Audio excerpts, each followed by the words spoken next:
খাওয়ার পর পুজো দিলে কি হয় জানেন? অনেকে হয়তো কাজে কাজে সময় বের করতে পারে না, ফলে ভাবে যে প্রথমে কিছু খেয়ে নেই, জল খাবার, তারপরে স্নান করে পুজো দেব, তারপরে ভাত খায়। অনেকে তো সকালে ভাত খেয়ে তারপর পুজো দেয়।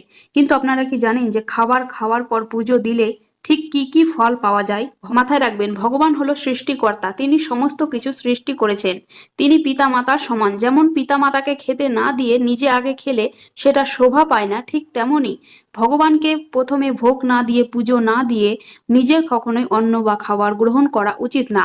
প্রথমে সকালবেলা কাজ কাম সেরে স্নান করে তবে পুজো দিয়ে ভগবানকে ভোগ লাগিয়ে সেই ভোগ যদি আপনারা খেতে পারেন বা সেই খাবার যদি আপনারা খেতে পারেন, তাহলে সেটি অমৃতের সমান হয়ে যায়। সেই খাবার খেলে আপনার রোগ ব্যাধি দিন দিন কমতে থাকবে এবং জীবনে সুখ শান্তি আর্থিক উন্নতি হবে। সাথে সাথে শত্রুরা দমন হবে। আপনারা বিশ্বাস যদি না হয় তাহলে লাগাতার 1 মাস এই নিয়মটি করে দেখুন। যেমন সকালবেলা আপনি নিজে খাবার